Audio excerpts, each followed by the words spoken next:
So I said that today is time to present to you a very important, in our minds, important project. Because, you know, camouflage is a very important issue in terms of protection of soldiers and platforms. But at the same time, it's a very important time because we are bridging needs from the defense and capacities we have in Europe in terms of science and technology and as well in the industry. So at the same time, we are celebrating somehow these 2 points. In one end, we aim to solve some problems to profit from the technology, but at the same time to develop our industry. This project has the acronyms of ACROSS. It means Adaptive Camouflage for Soldiers and Vehicles.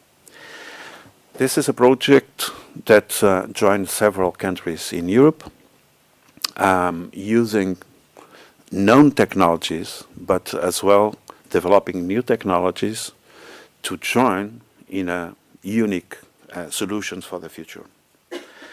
So my colleague Gilda is the first of the presenters today. Gilda is in the Technological Centre for Textile and Clothing Industries in Portugal, CITEVE, is responsible for the defense-related projects.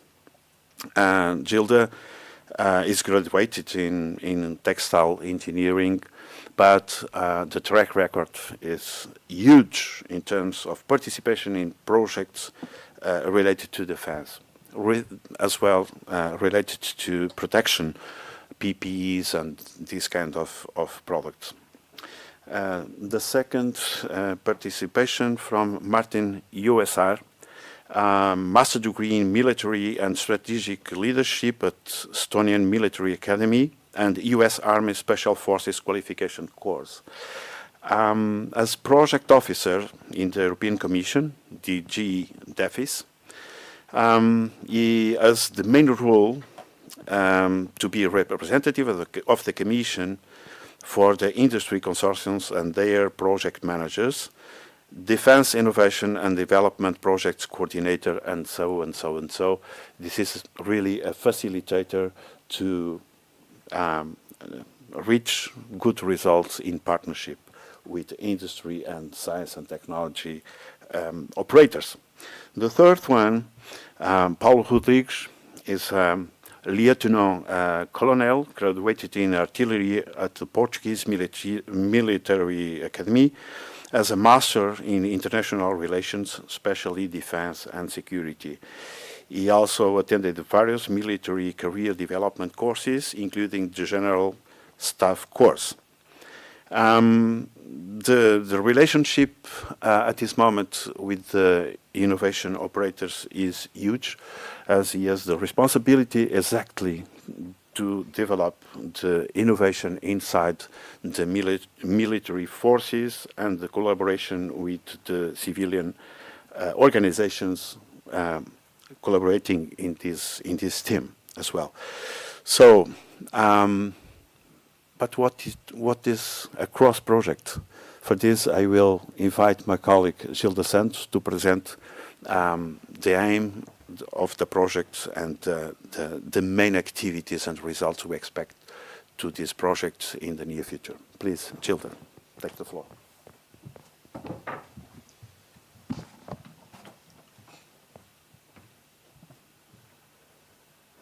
Hello everyone, welcome, and thank you for your interest in our project across. It is really important, and we are willing to inform about the project and what we are planning to do and are already doing.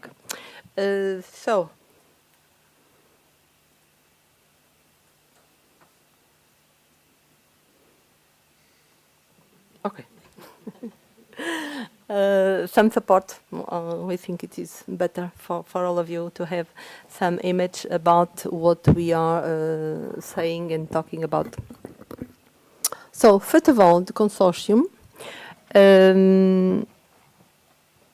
This project, sorry, let me just, okay, coordinate this. ECROS, as already mentioned, stands for Adaptive Camouflage for Soldiers and Vehicles. You can see there the logo that we defined for the project. It was done during the proposal, and it is an EDF 22 project under the topic Adaptive Camouflage, and it is a research disruptive action. So quite important and interesting in order to achieve really new, innovative, adaptive camouflage techniques, technologies, proofs of concepts to support the European defense. This is a project with around 15 million, and the main goal, as was mentioned, is to develop disruptive, adaptive camouflage for soldiers and vehicles. It started in December, last December, and has a duration of 42 months.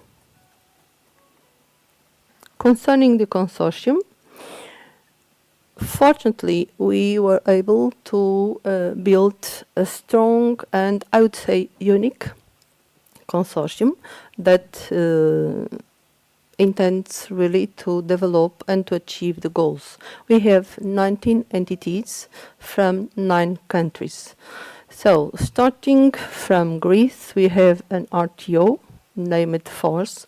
We have also from Italy 2 entities, 1 RTO, Creo, and also 1 University of Siena. In the north, we have FTMC from Lithuania, an RTO. From Sweden, we have 3 entities. We have FOI, a governmental entity. We have an industrial company, a SME, Mimicries, and we have also a large company called Saab Barracuda, very well known for the already developed camouflage equipment. Continuing, we have from Germany 3 entities, Fraunhofer, a well-known institute, and we have 2 entities from Rheinmetall. We have also from Netherlands, TNO, again a well-known entity, research entity. From France, again continuing with the well-known entities, we have 2 large companies, Safran and Thales. And continuing more through the south, we have the Public University of Navarra in Spain. And last but not the least, from Portugal, we have 3 entities. We have CITEVE, the Technological Textile Centre, as the coordinator.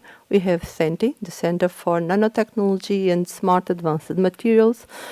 And we have Magellan as a SME. And we have also a government entity, the Research Military Academy from the Portuguese Army.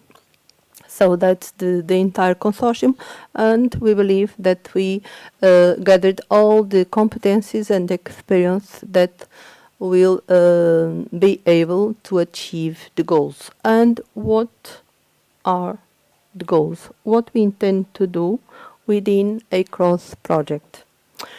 Well, within ECROS, we want to develop, of course, multispectral adaptive camouflage. That's what this project works around. New solutions that are able to adapt their signatures to everything, I would say, to the background, to the surveillance sensors, different day and night, different weather conditions, different locations, different directions, recognitions, identification, and by doing so, we intend overall to increase the survivability of the soldiers. The main goal is to offer to the soldiers new equipment, new solutions that will increase their performance and their survivability. And this can be achieved through the equipment directly oriented for the soldier by itself, and also by increasing the protection of the platforms and specifically the vehicles they are using. And how we intend to achieve the goals. Well, it's not easy. It's really a challenge, I would say. But that's why we are here. That's why we have the funding from the European Defence Funding. And what we plan to do, and already started doing, is to research on the combination of innovative and current technologies. So doing a kind of blend. One side, researching new innovative solutions. On the other side, also looking into the current solutions and how we can optimize and improve their situation. And looking into new materials, new techniques, new technologies, new equipment. So everything that would be possible and suitable to use, to research, to develop, we are looking into that. And the orientation is, and that's why we use multispectral, we intend to orient the solutions, the new innovative solutions for different spectral bands, not only the visible, the thermal, the radar, and also the UV. So in different, most relevant, important wavelength bands, we want to develop new solutions. And more important, even though not only solutions for each specific spectral band, but that can give good results, good performance in several wavelength bands at the same time. So that's really the challenge. For that, we plan and we developed two main conceptual ideas for the soldiers and one conceptual idea for the vehicles. And that's what we can say for the moment. We are working on it. We already did a workshop with military relevance to gather all the information regarding the requirements, the operationals, the most relevant theater of operations in the different countries.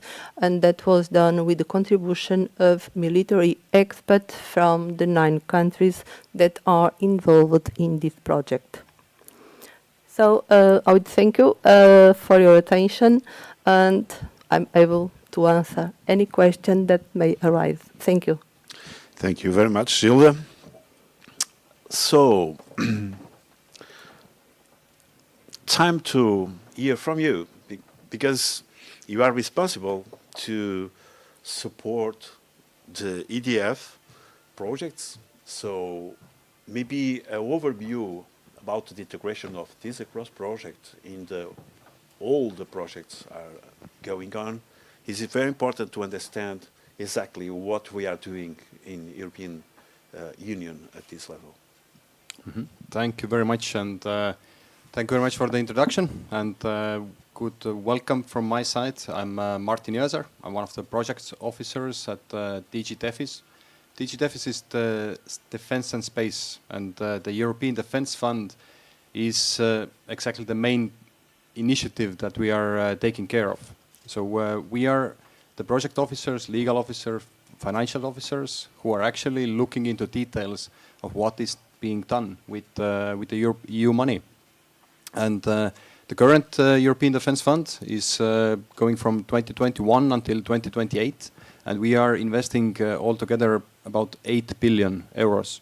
So it's quite substantial money. And of course, we are very interested in what is actually happening with these funds and what are the results. And I can definitely say that Across is one of the very good examples that we have. I think overall we have by now already 190 projects, so a little bit more. And 2 weeks ago, just 2 weeks ago, we started the grant agreement preparation for 54 projects, which was also announced last week. So with considering all of those, we are what I will describe a little bit is what effect are we looking for with the European Defence Fund, and what are we trying to achieve with projects like Across.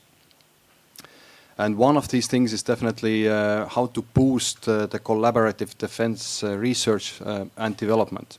And what I mean by that is really how to get different member states, different end users together behind the same table.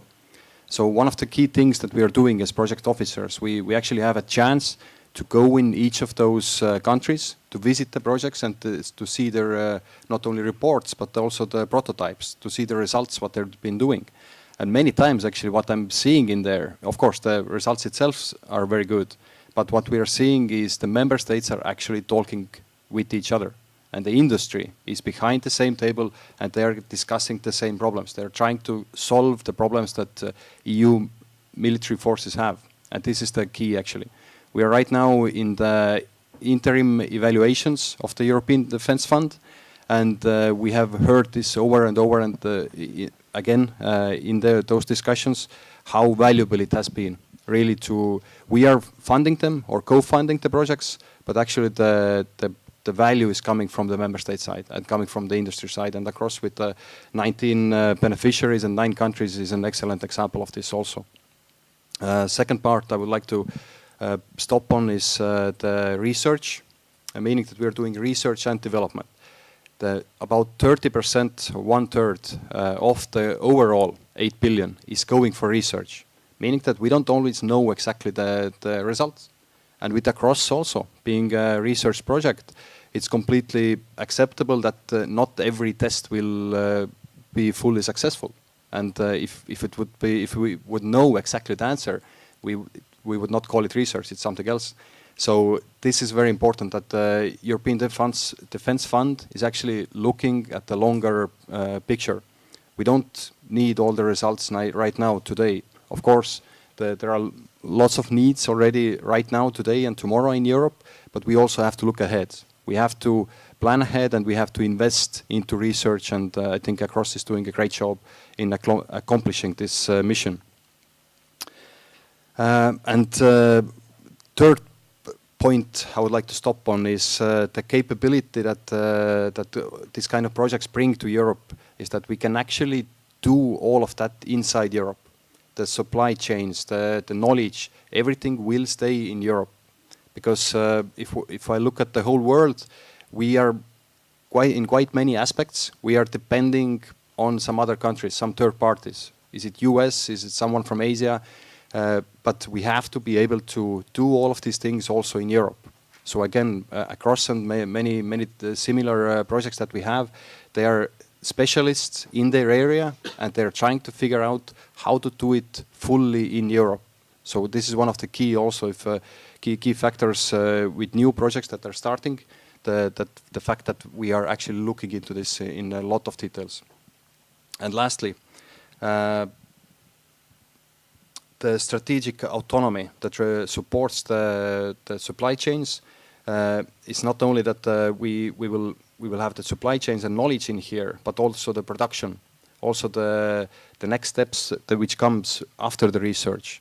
So all of those aspects have to come together and they have to support the development of the European defense capabilities. And as I see, the European Defence Fund is doing an excellent job in facilitating this. And I would like to really thank you for the coordinator and for the Portugal Army representatives that you're doing this, because hopefully this will actually have a very important and really disruptive results, so we can change something on the battlefield. So thank you very much. Thank you very much. As you know, CITEVE, as a technological center for textiles, was born to support companies, to support industry. And these are very interesting news, because we were looking for this kind of relationship from ever. And these are really good news for the industry. Maybe the big 2 events in the last years in Europe were related to pandemics and war. And in both cases, we know very well what means dependence from the exterior part of European Union. So for this reason, your view is right in our view. And thank you very much for your effort and your support to these projects. But from the point of view of the end user, because you are really end user, can you share with us the importance of this project in particular across related to camouflage? Good afternoon to all. I'm Lieutenant Colonel Paulo Rodrigues. I'm from the Portuguese General Staff Army. And in our perspective, this project can bring soldiers and vehicles advantage in the battlefield. This type of project can bring us the possibility to hide from the enemy, but in a way that we cannot account in our technologies today. So we can bring to the battlefield the security of our soldiers regarding this type of technology. Yeah, interesting, because even for non-specialists, all days we are looking to the television and we face images of the theater of operations, and we can realize the importance of camouflage. Yes. So even not being a specialist, yeah, I note that the approach of this project is the combination between known technologies and very new technologies. Some passive materials, but as well active systems in order to hide the soldier and the platforms, the vehicles, facing not only our eyes, but also the eyes of the equipment. Gilda, what is the importance of the accumulated knowledge in the textile, more advanced textile sector to this purpose? Is it a very important starting point to reach the results? Yes. Yeah. Yeah, try. Just Again? I would say so. No? One. One. it's working. It's working. Working? That's good. Okay. I would say yes, for sure. With any doubt. The knowledge that we have accumulated and created along the last years, more than 10, working in these areas for military different needs. One of them camouflage, and I would say also not only for the military strictly oriented, but for the other areas, because CITEVE, the Technological Textile Centre, there we work for several areas, and one of the main activities is always looking for smart materials, smart technologies, smart textiles. Sometimes we would say textile-based solution, but always smart, advanced, multifunctional textile-based solutions. So there's not only one material, one technique, but even they more important, the combination of different technologies, different materials. Even now, when we are talking about in the other sectors, not so much in the military yet, regarding recyclability, circular economy, even this aspect starts to be important and relevant to be also included, and we are now including these as much as possible in our research activities and in the solutions that we are developing. So different. So I think that we have two textile sectors, one more oriented to fashion, and the non-specialists think that textiles are very simple things, low technology, low knowledge-based processes and so on, but you are talking a very high-end knowledge about materials, material science, and integrated intelligence systems. Is that the case? Yes, yes, that's the situation. From the fibers, selecting the most suitable fibers with the characteristics, with the properties suitable for this application, but phase change materials, some smart pigments, thermochromics, photochromics, different materials, different technologies that we, for instance, something that we already worked on during a previous project, it comes to LED technologies, looking for LEDs, organic LEDs, that could seem strange, but it is not. There's a lot of possibilities, and what we need to have is open mind, and to test a lot, to have crazy ideas, and to experiment and check. And very important, and it makes part of our methodology of developing new products, it's a methodology oriented for the end user. Since the beginning, we always collaborate and ask for opinions to the military, to the people that are in the terrain, that face the difficulties or the complex situations, that really knows what is important and what happens there. This is really, really important. So I would say that always the knowledge, the academy, the research part with the end user, specialized in what we are trying to develop, to create. And we cannot avoid also, it's really important, and we have on board with us the small companies, the large companies, everyone, because we want to create, we want to do the research, the development, the testing, and also to assure that if we are successful, we can produce within Europe. Thank you very much. Paulo, normally we think that army is a little bit tricky in the purchase moment. And in Europe, contrarily to USA, we used to hear that normally we create innovations, but the European army don't purchase these innovations. Is it still true, or this is something changing now in your organization and in the other organizations like yours in Europe? Thank you for the question. It's true. Sorry for the question. No. It's true that in nowadays we are changing the mentality and the philosophy that is behind the acquisition part.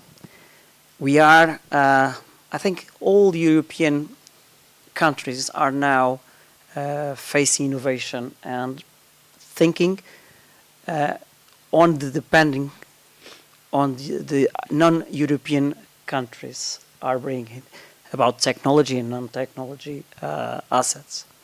So I think, in my opinion, the things are changing a lot, and we are regarding what Martin said before. We are bringing inside Europe the development part and the innovation part to give more access to the European military forces, and not giving away the knowledge about the innovation that is behind this part of giving more technology to the military forces, European ones. Nice to know. I'm very happy with this. Thinking close to the industry is very important. That Martin, you know everything about all the projects. I heard about more than 100 projects going on at this moment. In your perspective, what is the possibility of the cross-link between the several projects we have. I mean, at the end of the day, when we will reach the good results for this project, what is the potential of use this project or these results crossed with other kind of projects going on at this moment? Are you taking the responsibility to bridge that? Thank you very much. It's actually a very important topic that in the European Defence Fund we are closely looking to avoid duplication as much as possible, because of course if something is already developed in one project, we have to mitigate the spending money on the same thing again. Of course, at the same time, sometimes it's needed. It's needed to try to solve the same problem also with a different aspect or different viewpoint, and the results might be completely different. But I think one of the key factors I have to point out for the European Defence Fund is also that the results are owned by the industry. So the IP, the ownership of the results and everything that they develop is owned by them. So we are not doing any procurements. We are not the ones who will actually hold on to the results in the end. And that's why we actually always push on this, that what you're seeing in here also, we have the industry, we have the end user, and we have the commission here. So the end user, as the militaries, the armed forces of European countries, they are the customers. So they will actually take care of what you just asked of. Because if results are provided or presented for the end user, then they know already what has been now done. And by the way, also what's developed or researched under European Defence Fund, it is decided by the member states. So they will tell us what they want to have next in the development, in the research. So actually we don't coordinate it in details, because as we don't own the results, we don't also publicly share the results. And it's up to the industry, up to the member states as the end users to do that part. And we have full trust in the member states that they know what is going on. We are using their money, so they're very involved always, and really they take like a very big care of this. And we are in the coordinator role mostly. Thank you very much. Tilde, when we will have good results? Well, 42 months, 6 already passed. We hope to have some results, try to start experiments, some conceptual demonstrators, starting with the materials. The plan is, okay, let's go ahead step by step, starting with the materials, combination of the materials for the different spectral bands, and checking the most suitable ones and the compatibility or incompatibility on the different spectral bands, testing demonstrators with the end users, and after that starting the combination of the different technologies, and again the process of selecting the most suitable ones to develop the conceptual design, then conceptual global demonstrators, the final ones to, at the time more or less the last year of the project, to do again the experimentation with the military end users. And on the way, it is planned, we have one work package that we think it is quite important to check, and in order to better know the future steps and how the Europe and the industry can use this knowledge and go ahead with it, is the analysis of the TRL, and regarding the process, the equipment, even the materials, what can be done regarding what we are developing and achieving. So in a way that how can the scaling up of these results can be done in a fast way, in a short, medium, long term, and what is needed if something is needed regarding, for example, a new technology to do the scaling up. That's the plan. Yeah, but I realize that you are using both new technologies and known technologies. Do you face the possibility to have some spillovers during the project and to support the industry and the armed forces in case of need? Yeah, yeah. If we achieve good results, yeah, the idea is to go ahead with the suitable solutions as soon as possible because it's Yeah. needed. Thank you. Paulo, the involvement of the end users in the development process is crucial, you know, in every kind of applications, of course. And I consider that the Portuguese army is a very nice example of involvement, namely to use real operation to test the solutions we develop. We have several examples. Yeah, even in United Nations operations, we tested some projects in the past.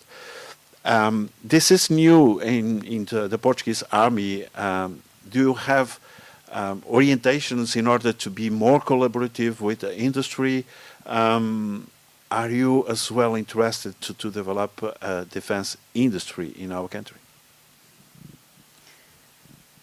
Well, regarding to the army, our perspective since a long time to now, we are involved on helping develop solutions for our needs, of course.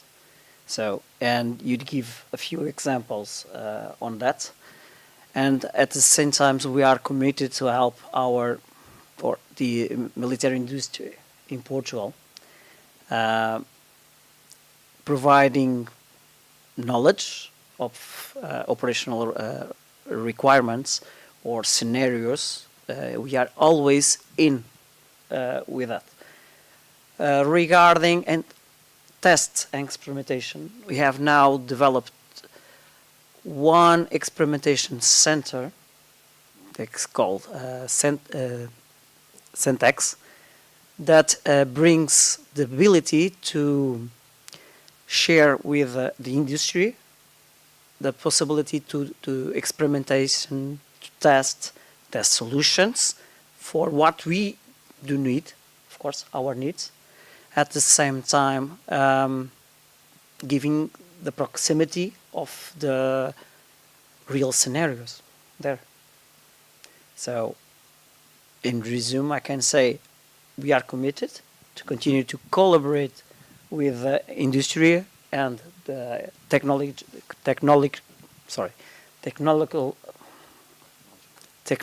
centers to bring better solutions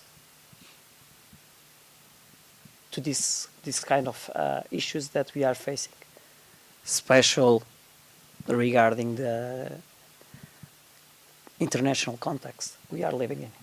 Thank you very much. Nice to know.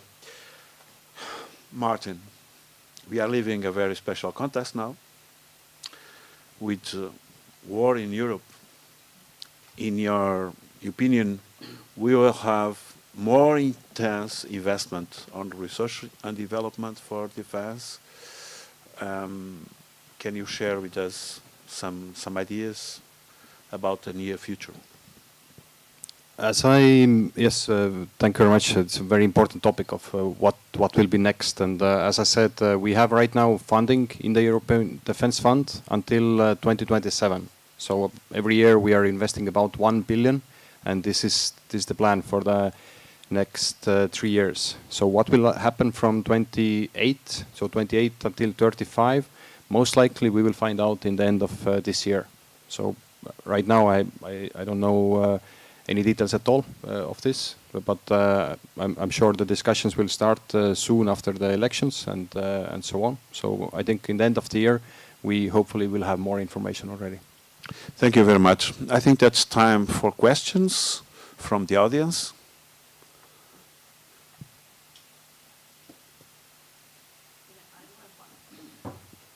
Please.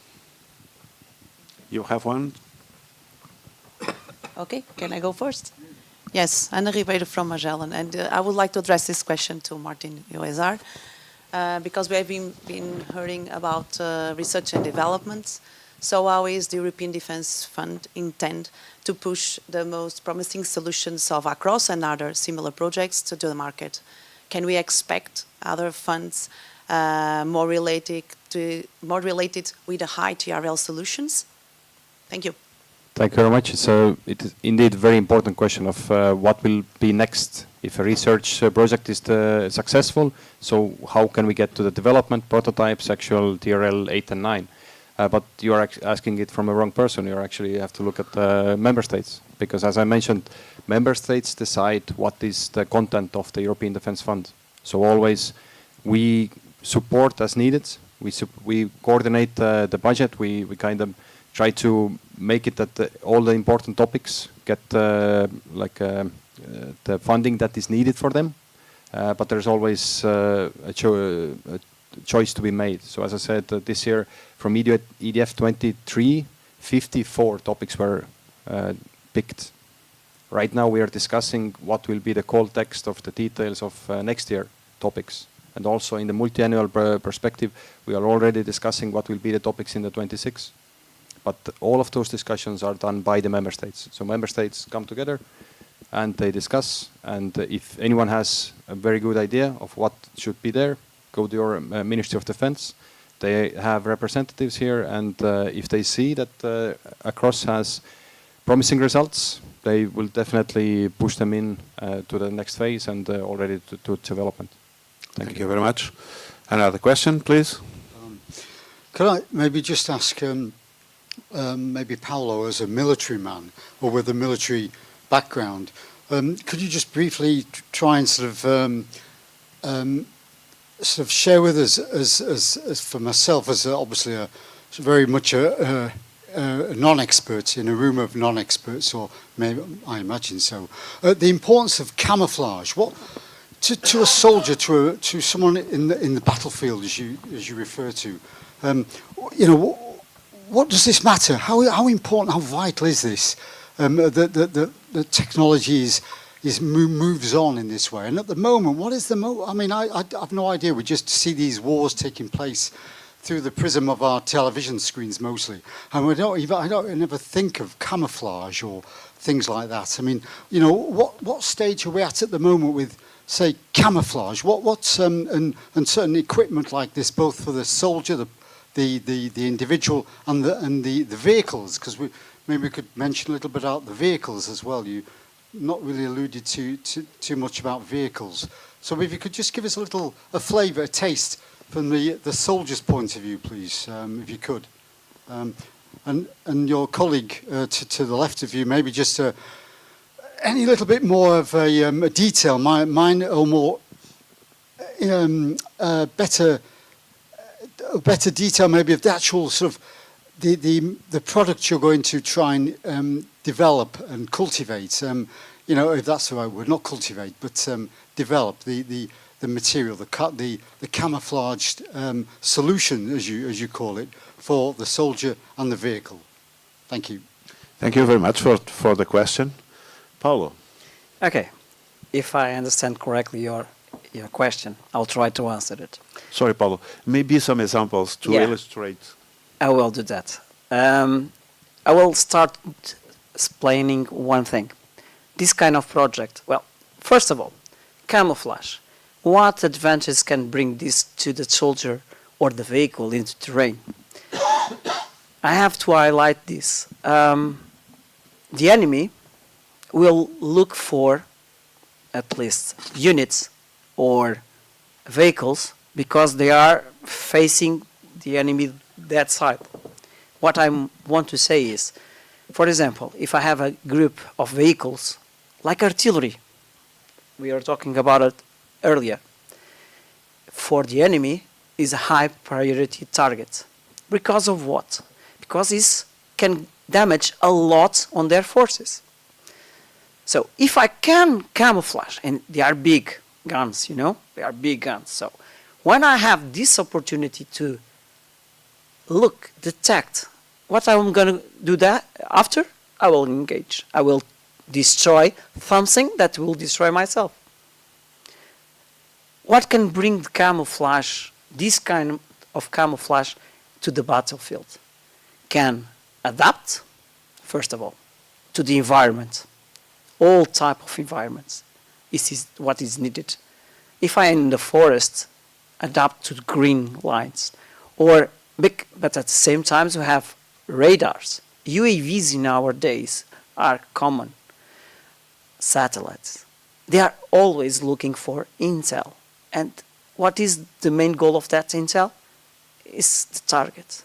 So I have to hide the target. In my case, hide my forces. What I'm giving to the soldiers or the platforms is life. I'm trying to give them time or opportunity to live after the fight. This is the first step. The second one is the ability or the flexibility that this kind of project brings to the environment. For example, now a soldier carry his own equipment. Sometimes, like a special force, it has lots of equipment, weapons, because he needs to walk for a long period.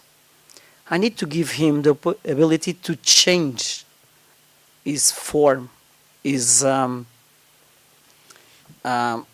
type of colors, to adapt to a new environment. For example, changing from a forest to an urban area, he needs to change. And he cannot all the time has to take off clothes or uniforms and suit some. Because he don't have that time. The enemy's eyes are there, are looking for it. Maybe to clarify that we are not only talking about color and shape, No. but as well the possibility to be detected by a radar or infrared sensor or these kind of things. When we talk about camouflage, is not be seen by nothing. By other sensors. Exactly. Am I right? You are correct. By all sensors they are in the battlefield. There are a lot of sensors there. And they are always looking for the enemy. In our case, defending, giving opportunity to live to a soldier, to a unit. This is what is our perspective. I don't know if I could clarify. Thank you. Thank you very much. Any further question? Of course, please give the microphone here. Okay, thank you. My name is Manuela Soares. I'm Portuguese. I've worked in the Commission for many, many years, but now I'm just speaking as a citizen and a Portuguese. I would like just to, Mr. Brás Costa, to tell us, is the Portuguese industry, I know nothing about the textile industry, it was not my field. Is the Portuguese textile industry much involved in these projects, the high-tech projects? Is it true that now it's not only teachers as it was in the past, but they are really very, very high-tech and very innovative? Okay, maybe I can explain.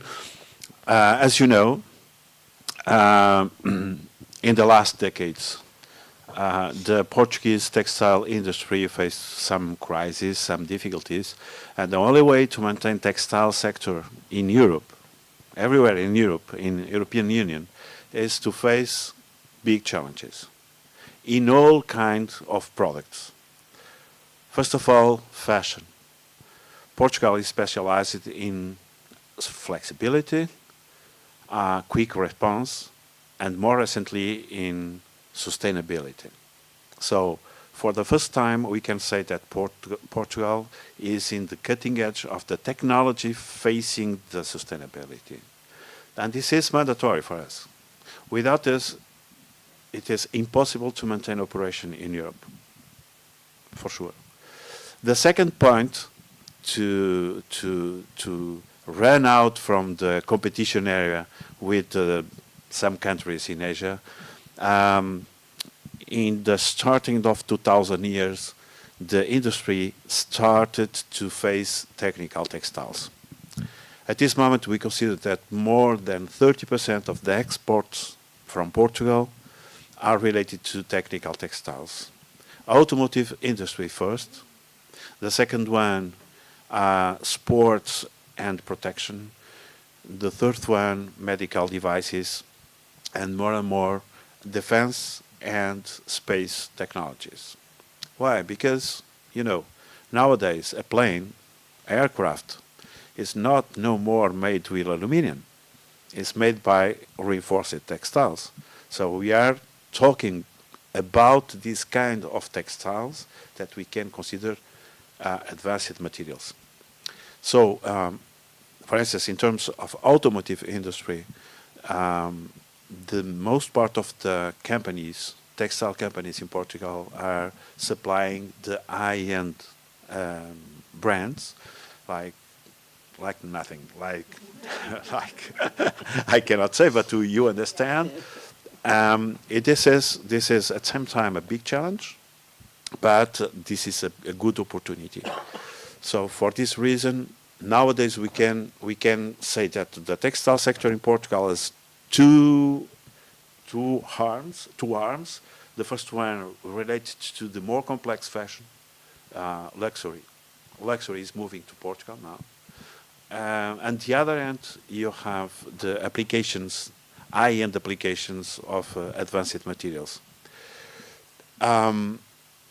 Is it Portugal sufficient for this challenge? No, we are inside a consortium with 9 different countries. The idea is to use our capacities, to join our capacities with other capacities. Why? Because the objective is an European objective. It's not only a Portuguese objective. But going directly to your question, yes, at this moment we have a high-end, very technological industry inside the textile and clothing, the considered textile and clothing industry in Portugal. A final remark, in Portugal we are a small country, but we have 2 universities with textile department, Minho and Beira Interior, and we have 2 big institutes, research institutes, CITEVE of course, and CENTI. CENTI is the Center for Nanotechnology and Smart Materials, that is related to CITEVE as well. And now is coming a new one, the name is Fibernamics, also oriented to defense applications. So we have industry, and we have a good support from the scientific and technological sector to support these companies to improve their capacity of innovation. That's it, Childa. Are you agree? Okay, that's it. So defense is not a new field, let's say. No. Defense, we work with defense applications since more than 20 years. What is new is the fact that the Portuguese companies are more and more oriented to high-end applications. That's it. So, but what we are discussing now is not just Portuguese capacity, but the global capacity, the European capacity to face these challenges and to have result solutions for the European defense. Any further questions? I think we are just in time for this reason. Yeah, thank you very much for coming. And in any case, if you have any question, any further question today, tomorrow, or in the future, please take my email address. B from Brussels, Z from Zurich, at citeve.pt. Don't hesitate to contact us. And finally, to thank you very much for this participation and to help us to understand better what is across and what across means inside the European strategy for defense. Thank you very much.